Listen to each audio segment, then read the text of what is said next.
Well, good morning, good afternoon, good evening, wherever you may be across this beautiful blue-green globe of ours. Welcome to Real News Live. It's a Toxically Masculine Tuesday. I'm your host, Mike Bara, in Las Vegas, Nevada, joined as I always am by the Fab Four. The man of my immediate right, of course, is Dr. Brooks Agnew, somewhere in the Carolinas, not quite in his new podcasting studio yet. Brooks, how's that going, and what are you drinking? I was there all day today. I built my chair. My electric desk is done. I'll be moving my gear there. We might. The deck is that deck on your house?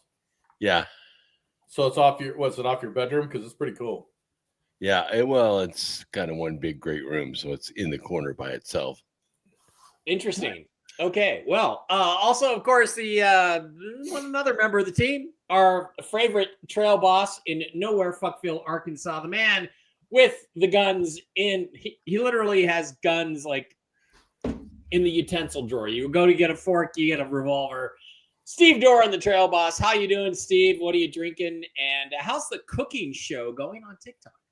Cooking show is going well. I had my worst turnout ever because I mentioned Mike Bara. I don't know what happened.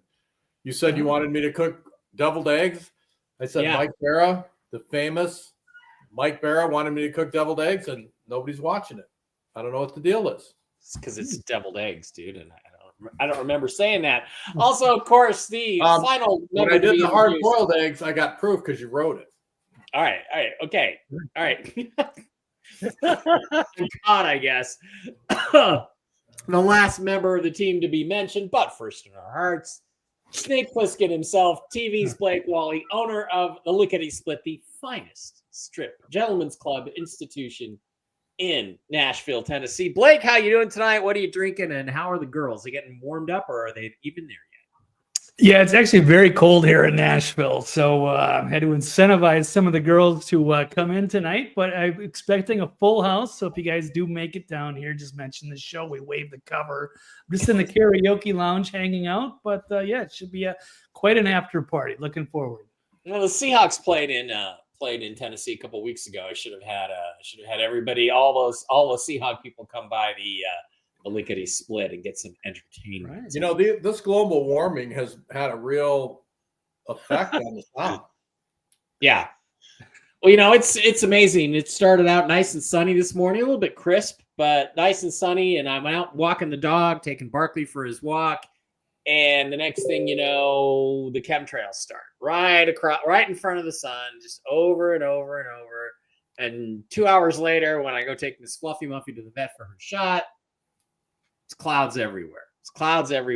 It's just bullshit. All right. Speaking of Barkley, I wanted to share one little thing with you guys before we get going. Barkley has his own GoFundMe. We are trying to raise some funds just to help with the expenses of getting him his treatment for his blindness, which is overtaken him very suddenly. Actually, he does seem to be improving just a little bit. We aren't really sure how or why, but if you want to donate to Barkley's GoFundMe, there's a link in the description. I think I put a link. Yeah, I put a link in the chat so you can get on in there and just go there for. It's also on my Facebook and my Mike Barrett chat on Telegram. So I appreciate that. We need about $600 for him to have his new blood tests this week. It's good. That'll put it up to about $2,000. And we love them, and these things happen, and sometimes you're not prepared for it. So I appreciate anybody who might help on that one. Another thing happened that I thought was kind of interesting before we really get started. I had a tweet this week on November 29th, which is what, Friday, guys? Friday, I guess. And I tweeted this out. And it says, okay, now I finally get it. The seditious six are desperate to stop military action in Venezuela because it's the linchpin to the CIA control over the narco cartels and the money laundering operations in South America. With Ukraine about to be cut off, we're going to be talking about that. Maduro is the only place they can turn. If Trump takes him out, it's game over for the deep state douchebags. That's why they must have rebellion in the military. I'm surprised I didn't figure this out sooner. Ultimately, it's all about the boulevards. Now, Brooks, we have discussed this before.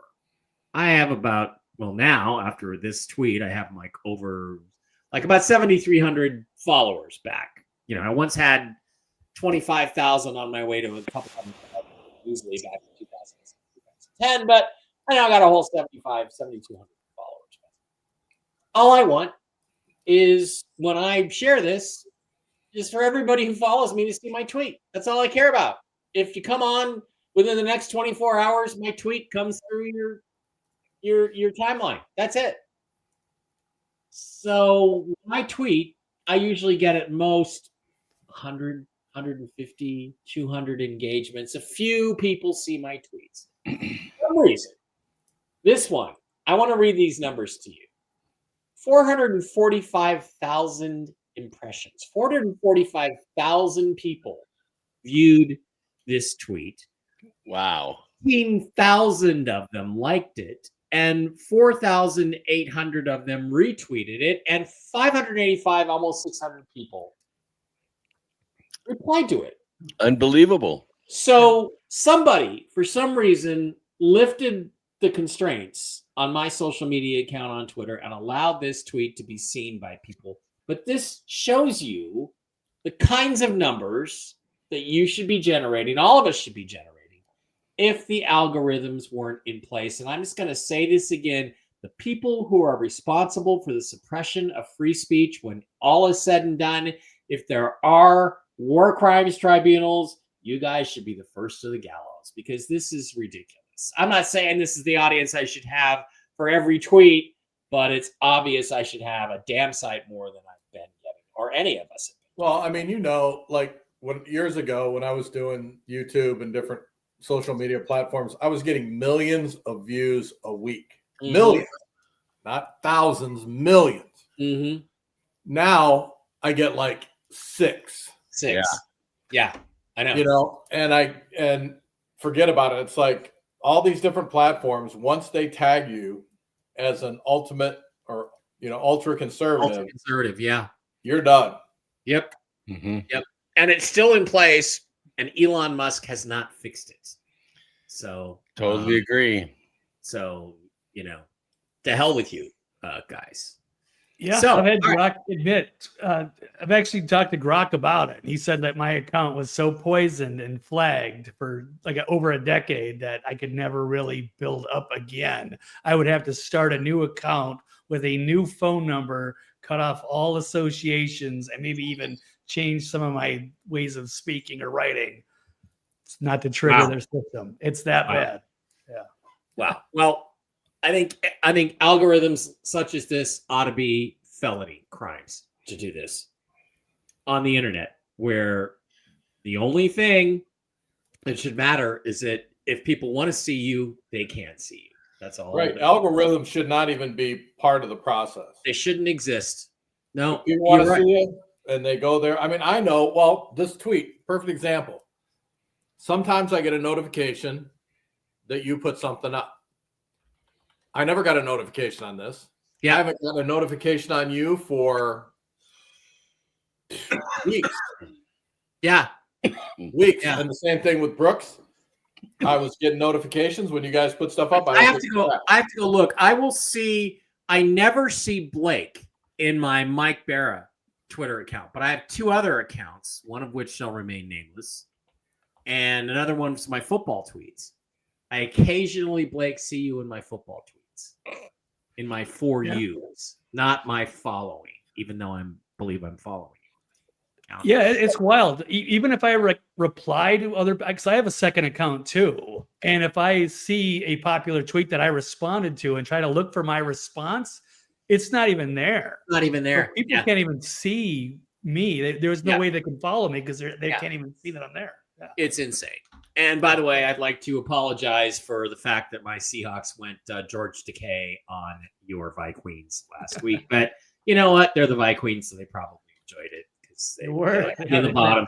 Oh my God, is that like the worst interception you've ever seen in your life? That's like Mike Bara bad. That's how bad that interception is. All right. Yeah, it's about as low as the Vikings have been in decades. It's pretty bad. Yeah. Okay, so just for a little bit of a football reference here, let me just. I know Steve doesn't care. Brooks, I don't care. But I'm going to tell you this, Blake. Yeah. If a quarterback, according to the NFL's quarterback rating system, if 158.4 is the highest quarterback rating, passer rating you can get, the lowest you can get is 39.5. So if a quarterback took a snap, let's say 46 times in the game, and 46 times he threw the ball under the ground for an incompletion, every time his passer rating would be 39.5. In the last 2 weeks, JJ McCarthy, your Vikings quarterback, and this guy Max Brosner, who started last week, have quarterback ratings respectively of like 32.8 and 30.7. Okay, so you actually have lower quarterback ratings than you would have if you simply threw every pass into the dirt deliberately. That's bad. That's not good. Yeah. That's bad quarterback. It's it's some dark days as a Viking fan. The whole fan base is melting down, and they're ready to start firing a lot of Can people. Brooks and I go take a nap while you guys? Yeah. Well, and the thing is, you guys, Aaron Rodgers was probably ready to sign with you guys, and you would. Right. I didn't like it at the time, but I thought that they had JJ McCarthy ready. I was under that impression that he was good to go. He has red shirt year, and that's why they didn't sign him. But then they're Put probably your eggs into the Michigan quarterback basket, unless his name is Tom Brady. You're not making a smart move. All right. Moving on to the news of the day. The left, of course, is constantly looking for something to focus on to try to distract people from the fact that there are some good things happening out there, here and there. And their latest thing is they're trying to create, this is unbelievable, gentlemen. They're trying to create sympathy for the narco terrorists who are running drugs from Venezuela into Mexico and then across the southern border that are getting nuked by the U.S. military. So what they've done is they try to say, there was a boat full of innocent narco terrorists who got blown up, but 2 guys survived, and then Pete Hegseth ordered them to go back and kill him, and that's a war crime. That's a violation of international law. So they're trying to distract from the seditious 6, which is completely blown up in their faces this week. Their new thing now is that Pete Hegseth is a war criminal for supposedly ordering this. Let's get the latest developments from CNN. The second deadly boat strike. This is fun. Just watch. This is CNN. I'm confident that the admiral thought he was carrying out his mission, But why which is is it questionable? Why is it questionable to order a strike to kill individuals who are survivors? These are terrorists. Okay, these are absolute terrorists. But they're wounded. I didn't But see they're this kind of wounded. scrutiny when the Obama administration was launching drone strikes against terrorist organizations in the Middle East. That happened all the time. Okay, and so I didn't see this kind of scrutiny about the survivors, et cetera. These are terrorists. They're bringing poison into the United States. They have killed hundreds of thousands of Americans. And we need to understand that. Killed far more Americans than Al-Qaeda or So let me just Osama be bin precise Laden with you, ever did. Congressman. And so I have no problem with the kinetic strikes that are happening in the Caribbean, killing and destroying the drugs that are killing American citizens and have been killing American citizens for years. I'm confident that the admiral thought he was carrying out his mission, But why is which it is question- Okay, so they're trying to make a big stink out of this. Now, me personally, Steve, I would prefer a declaration of war against the narco terrorists of Venezuela. I would prefer that. Congress isn't going to do that. They haven't declared war since, World War II, I think, against Germany and Japan. I don't think we've declared war then. So they're not doing their job. They're not following their constitutional responsibilities. These drugs are being run into the country from Venezuela, and there is more to the story than that. But I don't have a problem. I don't have a problem with this. We declared war on the Barbary Coast pirates. Why can't we declare war? Rome declared war on the Salatian pirates. Why can't we declare war on them? And if the Congress isn't going to do it, what's wrong with killing these motherfuckers? Well, what's wrong with getting the story right? Go ahead. Oh, sorry. I was going to start with Steve. Go ahead, Steve. Okay. Well, first of all, I think they should not declare war against the narco-terrorists. They should declare war against the countries who support the narco-terrorism and actually, hit their capital cities and the places where the drugs are being manufactured, et cetera, et cetera, et cetera. Just like I don't buy into this, hitting these terrorist networks in the Middle East. If you have terrorists in your country, we are going to bomb the shit out of you until you decide that you are no longer a supporter of terrorism of any kind. And I guarantee you would get much faster results. And people, it would be a legitimate war if Congress would declare it against these countries that are involved in these kinds of things. But if Congress, which is so corrupted, taking money from everywhere, probably taking money from Venezuela as well, won't act, then the president does have a significant amount of leeway if he considers the United States to be under attack in some way. He doesn't have to. That's what the Marine Corps is for. So you hear all this stuff, Mark Kelly and all these guys trying to foment rebellion in the U.S. military, telling them you don't have to obey an illegal order. Well, who gets to decide what is or is not an illegal order? And shouldn't it be completely obvious? If you are told, go to the village and massacre the women and children and burn them to death with napalm, that's probably an illegal order. But killing narco-terrorists that you've basically publicly declared war on, how is that illegal? I mean, even when you look at like Nigeria, what's going on in Nigeria, right? Why aren't people outraged for that? Why aren't people protesting that? Why aren't troops going in to protect those people? Right. Again, I can tell you why. It's because they have nothing to give back. It's a broke country. If the country was wealthy, if it had lots of assets, if it had oil, if it had natural resources that they could take, they'd be in there in a heartbeat, but they don't. So that's why they do nothing. And you don't hear congressmen coming out and saying anything about it. You don't hear them, even the black congressmen, you don't hear them coming out and demanding that we send in troops and that type of thing. It's all about the money. Just follow the money. Yeah. Yeah. Okay, Brooks, you had some thoughts on this. I'd like to hear your thoughts about this. And it turns out that now even the New York Times is discrediting the Washington Post story that Hegseth gave any such orders, or that if the orders were given, they were in any way illegal. But of course, Mark Kelly, to distract from his own treason, has been harping on it and Hegseth for days. But go ahead. Well, if there are any orders governing the rules of engagement, it's put the boats on the bottom of the ocean. So if they hit the boat and the boat was still floating, they had the orders to hit it again, put it on the bottom of the ocean, make sure nothing is salvageable on that boat. There are doubts that there were even survivors clinging to the wreckage. Yeah. It could have just been bodies laying there. There was fire and smoke everywhere. Like Hegseth said, it's the fog of war.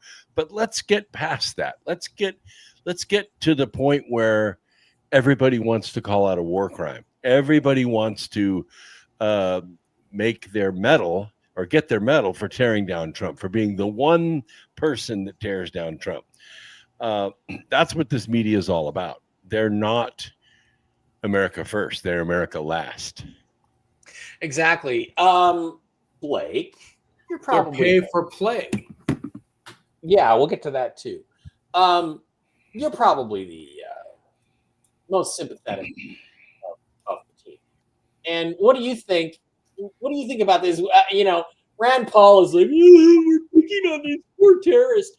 Do you think it's good politics or even, good visuals for Democrats to be rushing so hard to defend guys that are trying to run drugs into our country to kill Americans, it doesn't make any fucking difference whether they were clinging to wreckage or not. I mean, who pays attention to rules of war?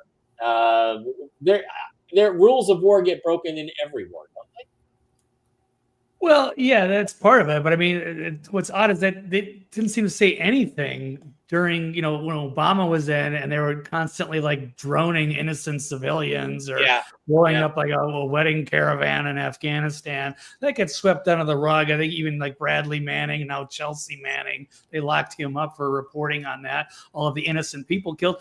This place, it's not like they're killing tourists, or they're killing, refugees, trying to escape from Cuba on a raft or something. It's like, these are known, like these waters that these people are in, they're known drug smugglers. So that's, I get why they want, like Rand Paul wants due process for everybody. I respect that. But in this case, it's not. And when you're talking about like fentanyl, extremely dangerous drugs like that, if they're trying to bring that in, they're going to make it up to the United States.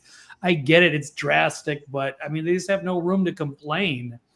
Again, like I said, when it's Obama did stuff that was 1,000 times worse, and they gave him a free pass. So just spare us the. They gave him the Nobel Peace Prize.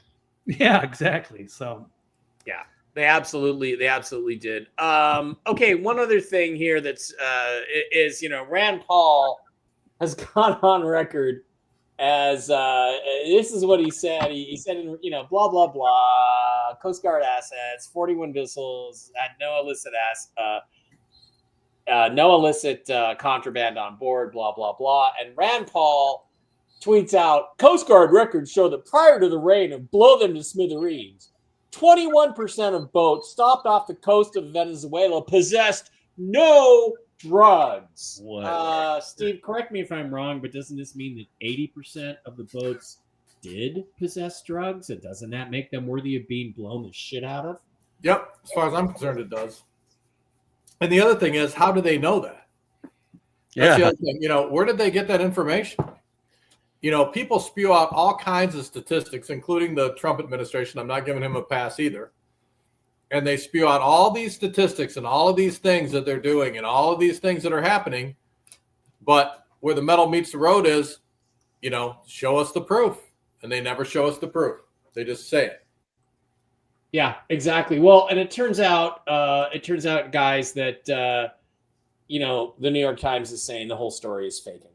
There's never any second order given and all this kind of stuff. I mean, we could be the most successful show in the country. All we got to do is start lying and making stuff up. Yeah, exactly. And lean left, and we would be so successful we wouldn't know what to do with the money. Yeah. Okay. In addition to that, there's been some other interesting stuff kind of developing. Let's go back to my original tweet on this and talk about this. Brooks, I think the reason Trump is focused on Venezuela is because they are going to be an important part of the new financial system. The Bolivar revaluation is going to create a lot of wealth, and Trump does not want that in the hands of narco commies like Maduro. So we are pushing to get this guy out. So I think what this is all about is creating pressure on him by cutting off his drug supply to the U.S., which is generating money for them.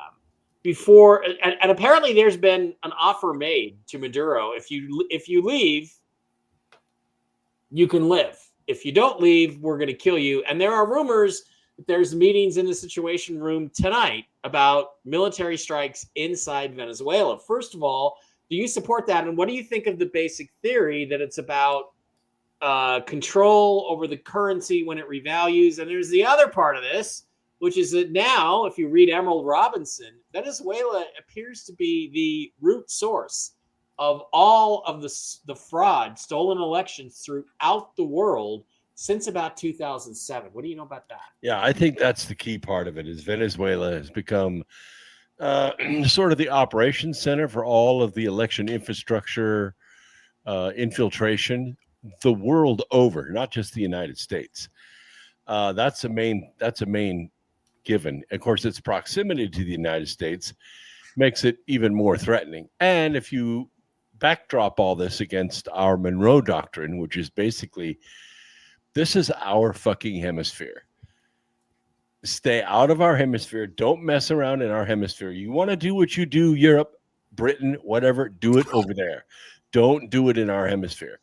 And Venezuela is destined to turn around. And the only way you can do that is if it changes leadership. And that dark, thick, black crude that Venezuela makes, and only we can refine, will become a very valuable asset for Venezuela once the leadership is handed back over to a democratic leadership.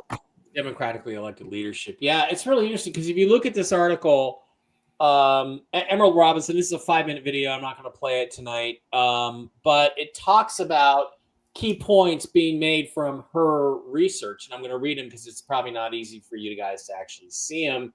But Patrick Byrne, one of the guys that she says exposed the 2020 fraud and helped save 2024, says that many CIA assets have been corrupted, perhaps bribed, perhaps flipped, that Soros-backed non-government organizations in Arlington, funded by USAID, helped export Smartmatic out of Venezuela globally, that 700 million in cartel bribes went to men of the people across Latin America, and they're still blocking the process, and that all of this is coming from Venezuela. He says something has to be done, that for 250 years, when people think about doing something like this in the United States again, they remember what happened in Venezuela. Right on. Do you think, Brooks, Blake, do you guys think that this is the real reason for what's really going on in Venezuela? I mean, you've got the oil, you've got the Bolivar, and you've got the election fraud all coming out of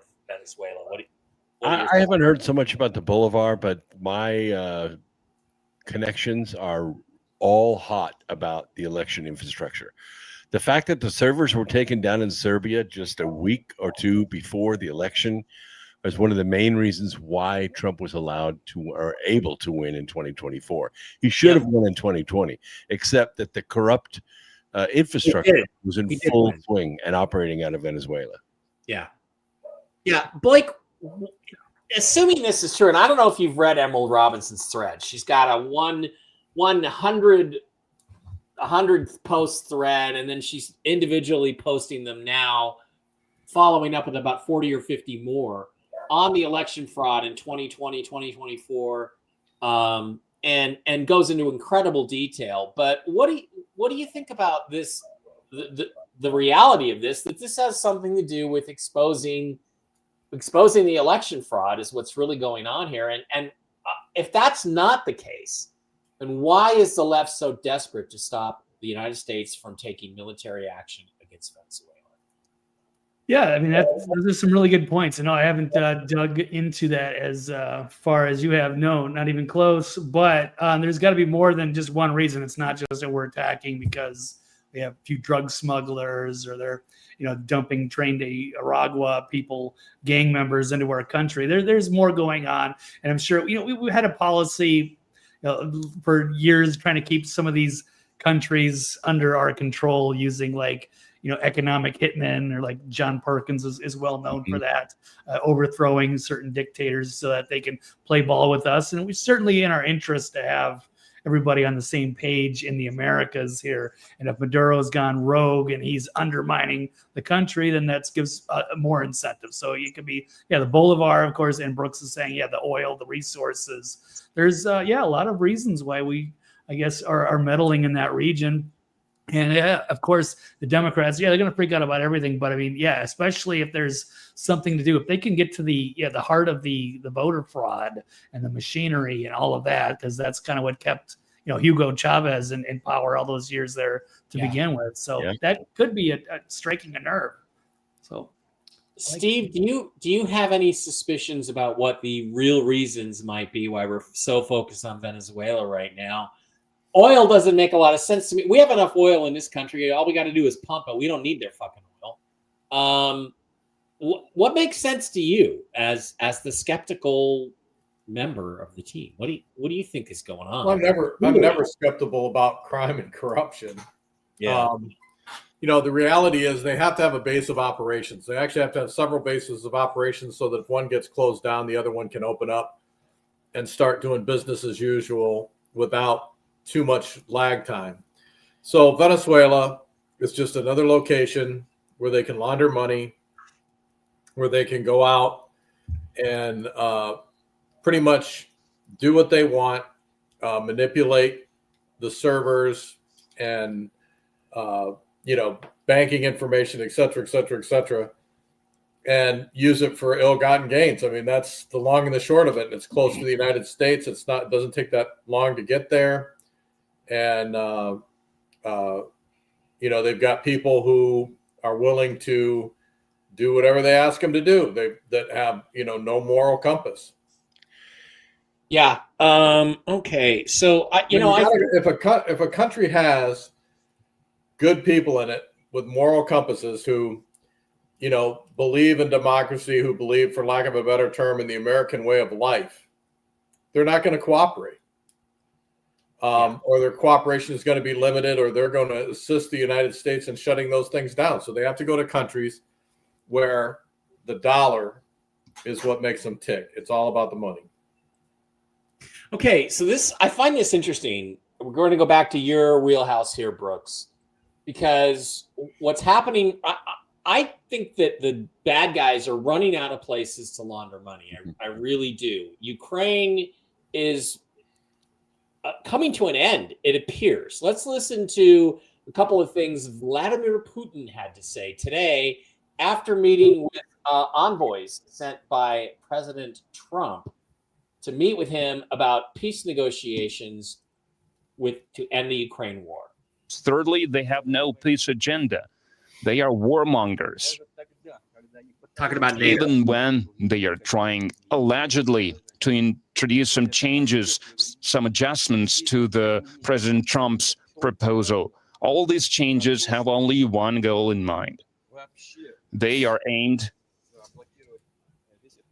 at blocking and putting to a halt this peace process. They are trying to make demands that are unacceptable for Russia, and they understand this, and then later they would try to blame Russia, accuse Russia of stopping this peace process. This is their objectives, and we can clearly see that.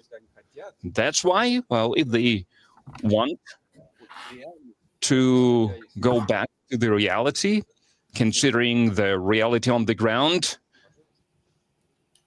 then you're welcome. We are not against this. Okay, then he goes on to say this. I've said that 100 times. We have no plans of fighting against Europe. But if Europe wants to fight and they start this fight, then we are ready right now. There is no doubt about this. But the only question is, if Europe starts the war, unleashes this war, because that's not Ukraine. With Ukraine, we use some surgical means. We are trying to be really careful. Because you understand why. This is not a war in the direct sense of the word. And Europe, all of a sudden, wants to start a war. And if it does start a war, then very rapidly there might be a situation where we have no one to negotiate with. Okay, so what is Vlad saying there? He's saying the roadblock to peace, to the end of the Ukraine war, is Europe, meaning NATO. And if NATO wants to go to war with us, we'll be happy to do so, but you're not going to like the way it turns out. Brooks, how close are we really to the end of the Ukraine war? Because we have a peace proposal that Zelensky's kind of said he's going to accept. Now Putin's coming out, kind of drawing a hard line. How close are we to the end of this war in Ukraine? I think we're closer than we've been in a long time, because finally all of the players have agreed that Zelensky's a non-issue. So in fact, he's a non-player. He's a non-player character.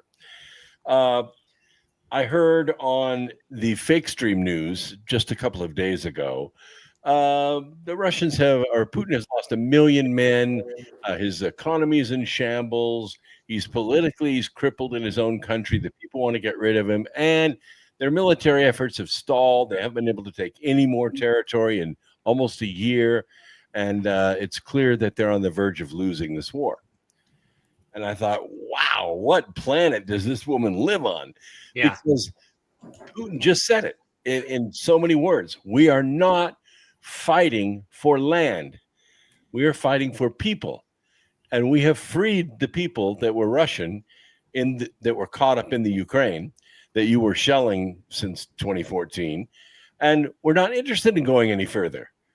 That's why the front has stalled. And by the way, the Russians haven't lost anywhere close to 1 million men, not even close. But what this boils down to is peace is going to include almost all the Russian talking points because they won. They won. That's what you get with victory. And when Britain stands up and says, oh, no, we'll send Boris Johnson up there. We'll tear up this Minsk agreement. Putin has to say, you guys, you live on an island. You live on an island. If you want to start this, and he just said it, there won't be anybody British to negotiate with.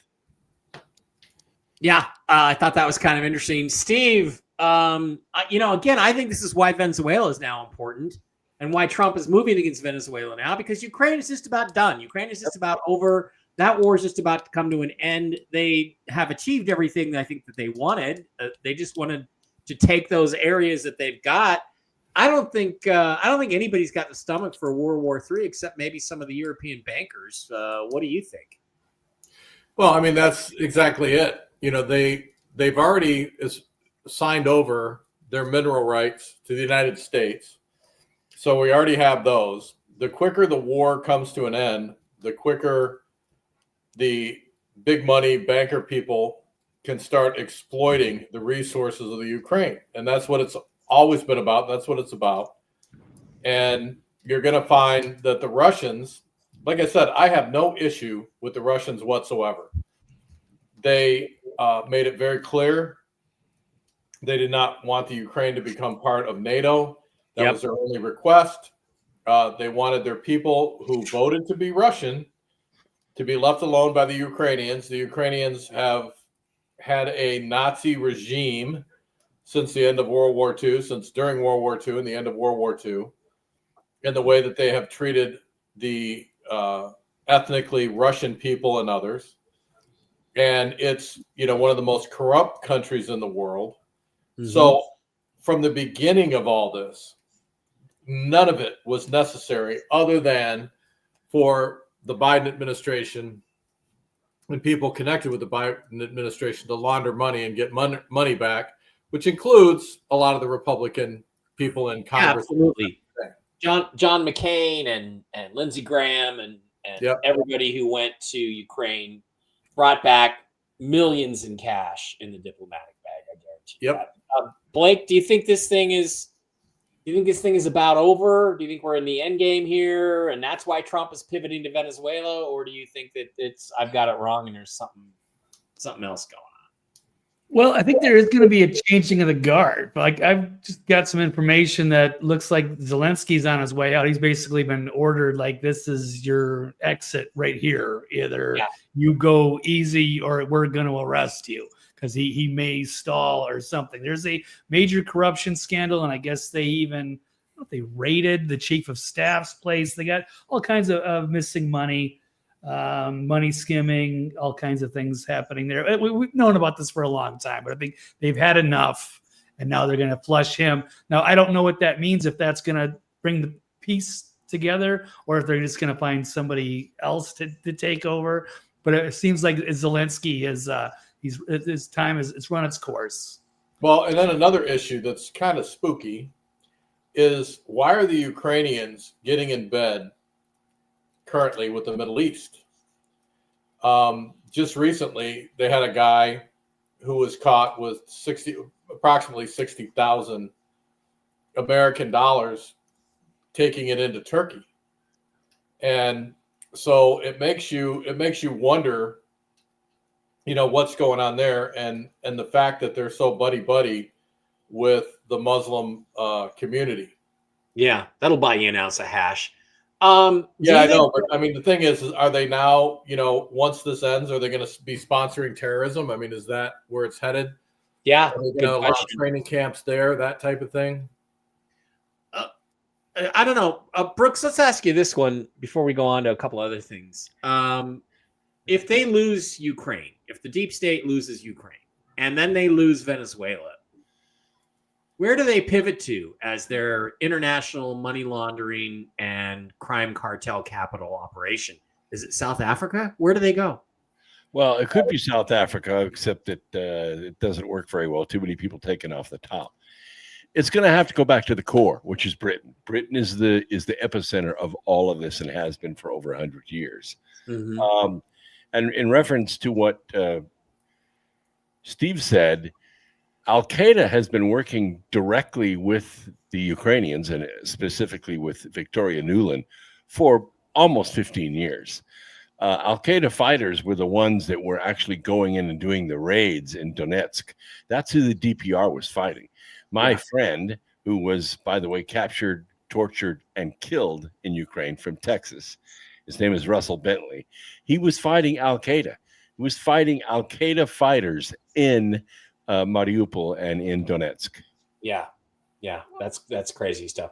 Well, I don't know where it goes from here, but it is pretty interesting from an international standpoint. I think, a week from now, we could have a regime change in Venezuela and we could have a peace agreement in Ukraine if things fall into place. But we just have to wait and see. So I'm not a believer. I'm not a believer. Even if there's a peace agreement, there will be no peace. They're going to figure out some way, somehow, to continue their nonsense. Just do it in a more covert manner. Well, Mike hit the nail on the head earlier when he asked the question, who's going to determine what an illegal order is that the military is going to refuse to follow? Well, Judge Boasberg is. The judicial cartel, they're the ones that are going to decide what's legal and what's illegal. And if it's illegal, if they say it's illegal and the military follows the judicial cartel, well, it's a whole new kettle of fish then. Yet another reason we should just start arresting judges. Okay, moving on. Trump today said he had a big announcement. It wasn't that big an announcement, but he proposed a new idea, Trump savings accounts for children. This is how these accounts will work, and how others, as we've been saying, can get involved in them. The parents can contribute up to $5,000 annually. Mm-hmm. Employers can contribute up to $2,500. And this is just one point I want to make here that I know you would want us to highlight. This is pre-tax income. Okay, the vehicle matters here. So this lowers. You and your spouse make a certain amount of money. If you give your child $5,000, you take that out of your pre-tax income. So it lowers your taxable income and allows you to pass it on to your child. It's not just good for the kid. Everybody who contributes to this is getting a benefit from it. And again, it's not we're making you do it. It's we're inviting you into prosperity. And that's going to be so much more motivating than any kind of tax requirement the government's going to put on you. This is how these accounts work. So this is very similar to an idea that Dave Bara had about 20 years ago, which is, how about if I was president, he said, I'd come out in the debate stage and I'd have a little card with a little American flag on it. And it would say USA on it. And it would be called a universal savings account, a USA. And everybody would get a little card. And when you first get issued it, the government puts $5,000 in there. And then you can contribute to it exactly the way they're talking. You can put as much, actually, my rule would be you can put as much as you want in there. It's not taxable income. It's pre-tax money. Your employer can match 50 cents on the dollar, and you get rid of 401ks, IRAs, Roth IRAs, all these other exotic investment accounts just go away. You have one account. It's called a USA. It's separate from your Social Security. You can put as much in there as you want. Your employer can match 50 cents on the dollar as part of your retirement plan for that. And you can take a loan out of your own money for any reason at any time, and you're only obligated to pay yourself back at zero interest. How about that? How about that? That's the idea I had. This seems like it's kind of the start of something here, Brooks. What do you think about the USA idea versus the Trump money thing? The Trump accounts is kind of the same thing. Well, I think it's a perfect idea, and I think they should do away with health insurance. That's just a gambling system.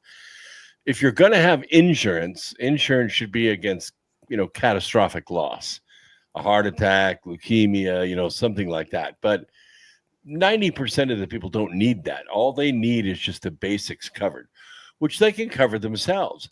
And if they negotiate their own medical bills face to face with the medical provider, it's a 90% discount usually. That's how you control healthcare costs. And by the way, I resent the insult to my intelligence by the left when they equate health insurance with health care. It is not. They need to separate the two. Quit talking about the costs of healthcare. The costs of healthcare are not bad. The cost of health insurance is outrageous. Health insurance is a product. It is not, and it is not something that actually. It's not. It doesn't generate anything in of itself. Steve, what do you think about the Trump account idea expanded to the entire populace? And what do you think about my ideas? I guess Michael Dell contributed $6 billion to start it. So what do you think? Well, I think it's a good idea as long as the people in office can't get their hands on it. Yeah. It's just like anything else. I mean, Social Security would be great if we got paid back what we put in with interest, but they're always stealing from it. So anytime the government comes out with any kind of savings account, I'm always leery that it's just another way for them to steal from the American people. And, they've shown themselves to do it time and time and time again. We're overtaxed. Everything that we put into thinking that it's a good thing, we get screwed over on. Yeah. Even the IRAs and all of that kind of stuff. I mean, there should be, if you keep that money in there for the entire term, like until you retire, you shouldn't have to pay a penny of tax on it. It should just be your retirement. Make it so you don't pay tax on it when you take it out at all either. You can, at 55 you can pull it out, but as long as you can take a loan. I paid tax on it. I pulled mine out when I was 60 and I had to pay tax. Yeah. Well, shouldn't have to pay tax on it. No, I said if somebody has a retirement account, whatever that is. Yeah. And they have it from the time they start working or pretty close till they hit retirement age, they should not have to pay one penny of tax on it. Should be I agree. And on my USA plan, you wouldn't have to. Blake, what do you think about this idea? Do you think, I don't think in the short term politically it does him any good because it's going to take forever to be implemented. And by the time it gets out of Congress, it's going to be a 7-headed Hydra. But you like this idea in general? This kind of sounds like a Nasara plan to me. Doesn't it sound like that to you? I'm all in favor of some, real progressive ideas that can change the system, and it should be idealized and made better and more efficient and work for people. So I definitely like that in theory for sure. But knowing the government and what they've turned into, I would be, have some skepticism, of course. I don't know if there's kind of a way of propping up the dollar. Are they worried about the value? And if they can protect the value of the dollar as it with inflation and whatnot, and as Steve says, can it be frozen? Can it be seized? Is it going to come back? Those are questions I do have. So I don't have a lot of faith, but yes, it's going to take a long time. Just like when they started Social Security, that was going to take a while, and they found a way to try to take it away or give it to the wrong people. It gets abused. So we shall see. I just don't trust a lot of the people that are in Washington. If you don't put it in, you should not be able to take it out. Yeah. These immigrants that come over here that are on Social Security that never paid in one dime, that is a tragedy unto itself. Mm-hmm. Mm-hmm. I mean, absolutely. I know. I think I've said this before. I dated a girl who was American by birth here, but her parents were Russian. And so one of the things that broke us up is when they came over here, they immediately went on Social Security disability. They never worked a day in their life, never put a penny in. And I was like, what a bunch of nonsense. Yeah, and Americans who did work and have been productive and paid their whole lives have to fight and claw to get disability. It's Right. insane. And it's not that much. It's like $3,000 a month if you're lucky. So Right. But if you're an immigrant, you can get, I mean, there's not even any question. They just give it to you. automatically. And it's American, it's money that Americans put in and Americans Yep. paid in. The federal government hasn't paid any of that. Yep. They don't put one penny into Social Security. Yep. Social Security was supposed to be a savings account. All it's done is fund foreign wars. Absolutely. Okay.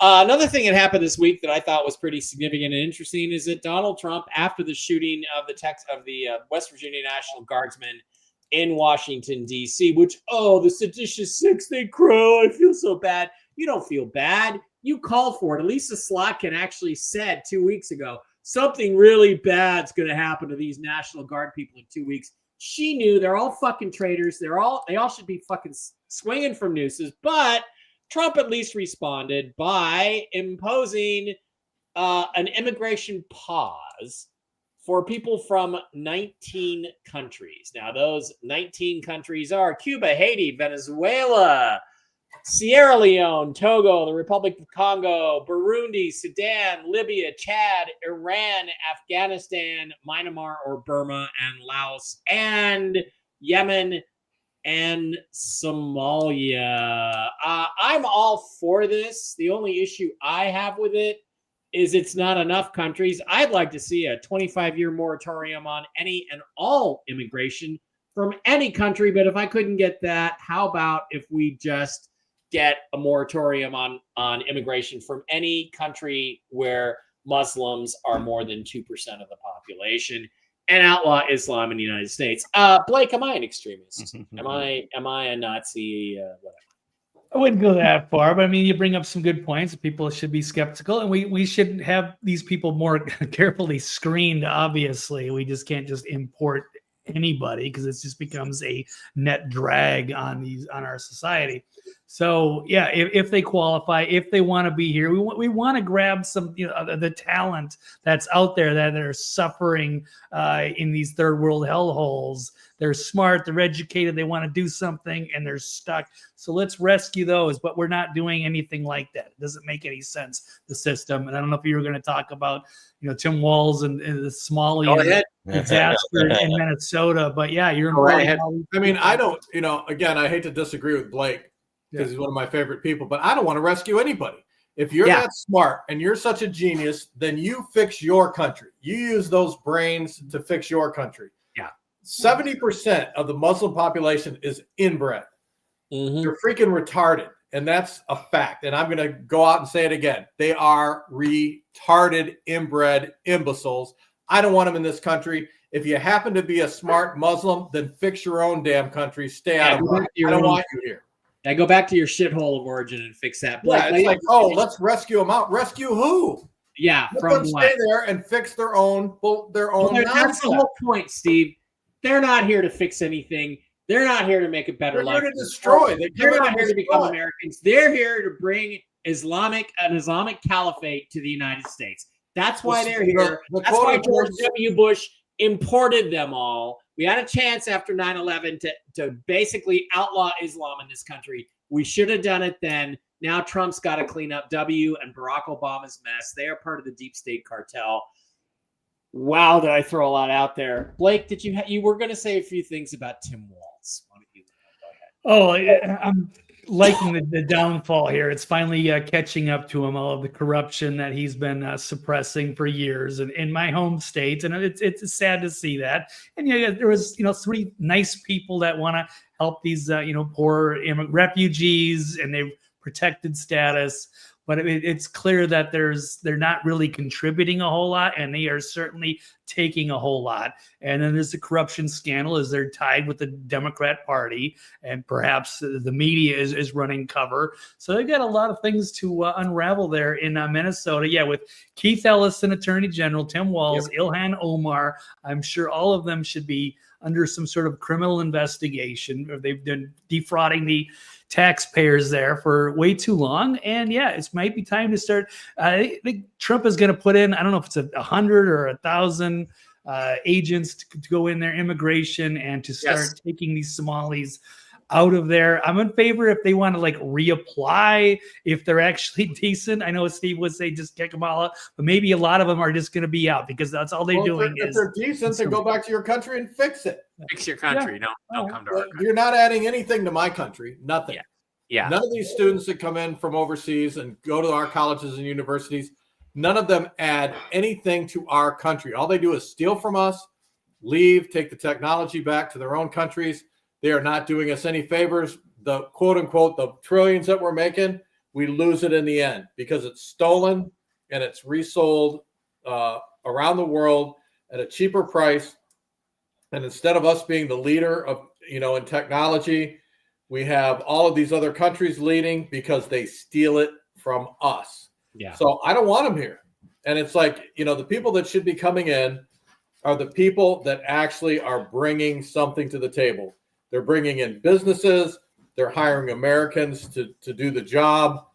They're using American resources for their products and services. We only want the ones that can afford the. I would love when I call a call center to have an American pick up the damn phone and answer. Oh shit!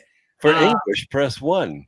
We only want the ones that can afford the $5 million Trump Gold card to come to America. Those are the ones we actually want. Disabilities, their contributions. You show me on paper their contributions to this country, and they're nil.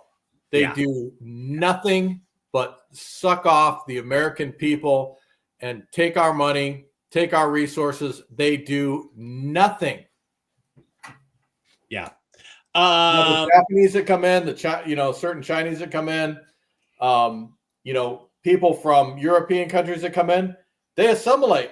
They become part of this country. They actually contribute to our national productivity, unlike these other people who do nothing. Yeah, but trust me, there's an American that could do that job too and make the contribution. Max's mom, disability is not $3,000 a month is about the maximum. Many only make $900 a month. Again, and what they do is they give the maximum to the foreigners.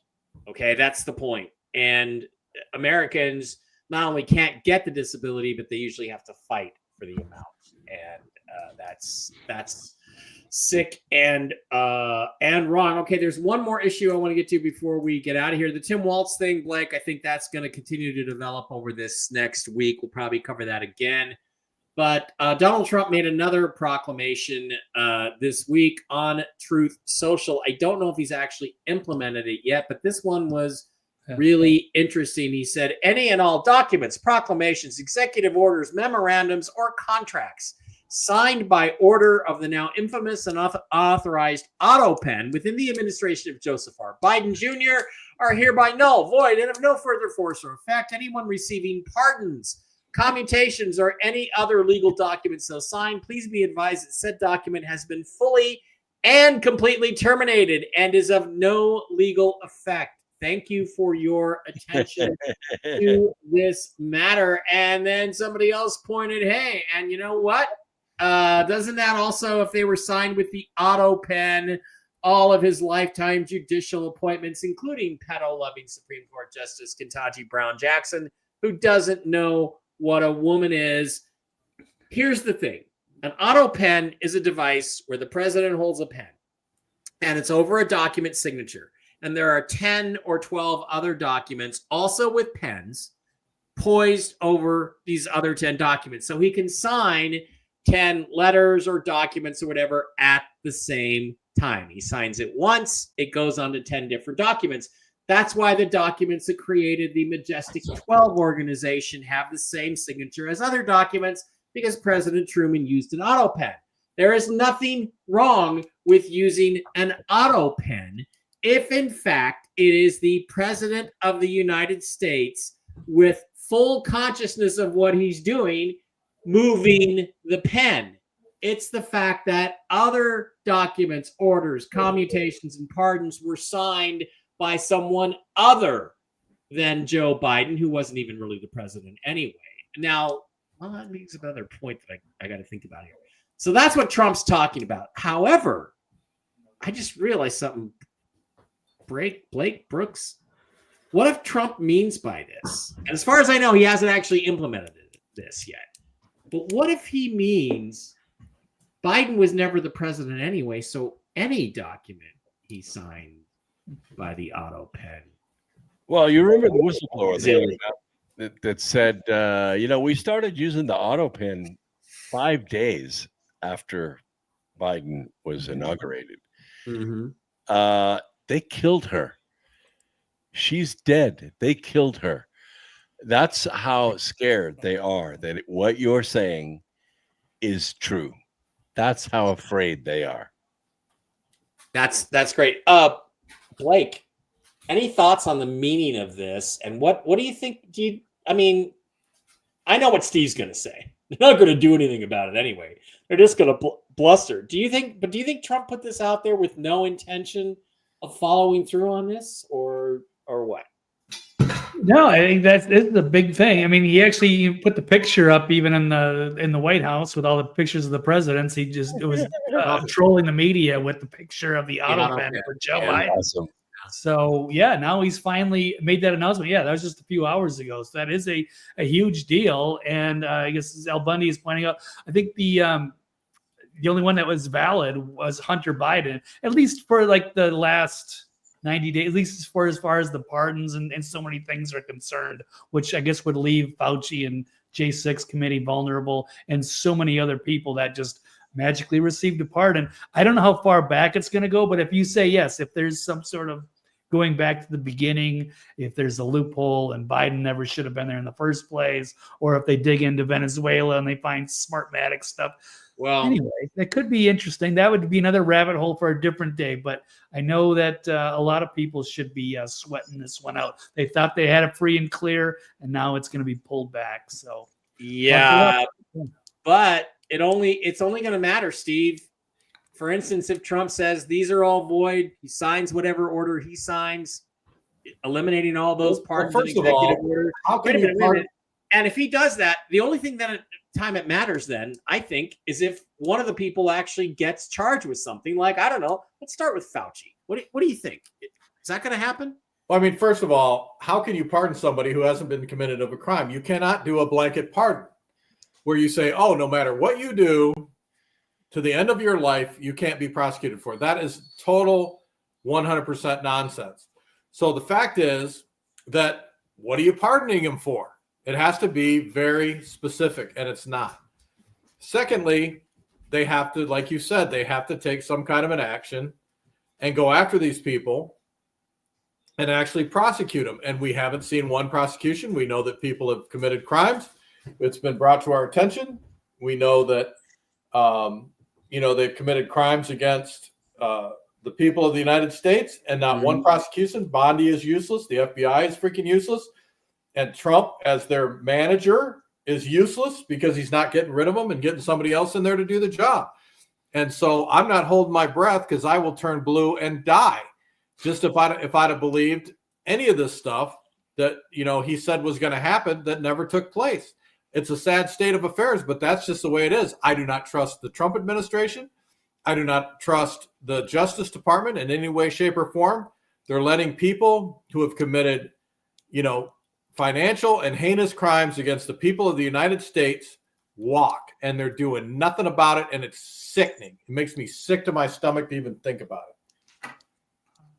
I have to agree with him. One of the things that turned me to Trump, because I was a cruise guy up until about April of 2016. One of the things that turned me to Trump was the wall. And here he's been president again for a while, a year almost, and no wall. Yeah, I forgot to bring that up. Shut the border off, but they're not building the wall. It's basically done, is what I understood. But you're saying that's go to Arizona and take a look. Okay. So, all right. Well, so where is the wall? It's another good question. Mike blocks and bans more people than anyone. He's literally a tyrant, and he complains about free speech. Laughable. Hi there. I've never said there's free speech on my shows. There isn't. You can't say shitty things about me or my friends and get away with it. Okay. There has to be free speech on the internet, social media platforms. So like, you're totally free to go to your 3 to 5 followers and complain about me all you want, but you're not going to do it on. Well, what he doesn't realize is we get suspended if Mike doesn't like what we say or do. Right. Exactly. On my show, you don't get to do that. So you're gone, fag. Bye-bye. All right. That is going to wrap it up. I think it's a great way to wrap it up. Just ban another fag. So thank you guys for being here. We appreciate each and every one of you. We'll all be back, I believe, next Tuesday for the show again. Hang in there. Thank you for contributing to Barclays fundraiser. I want to thank Joe, Mary, Judy, another Mary, Eric, Robin, Grace, Anonymous, and Anonymous. Thank you guys. You're helping. And I will be posting on the Telegram channel Barclays' actual vet bills. So you know what the money is going for. But I appreciate that very much from the people that we do love and that love us. Thank you for being here. And, for all the fags who don't like the fact they can't insult me on my own show, go fuck yourself, okay? Go fuck yourself, as Elon Musk would say. All right, I'll be back tomorrow with Jen. Real News Live with Mike and Jen. Tell the Truth Wednesday, and a little bit of whiskey and wisdom with the original Mark Z, including Mike Bara's good dating advice. You guys hang in there. Everybody have a good show. What have you ever given good dating advice? Follow my dating advice. You're going to actually get laid once in a while. For TV's Blake Wally, Steve Doran, the Trail Boss, and Dr. Brooks Agnew somewhere in the Carolinas, bye-bye.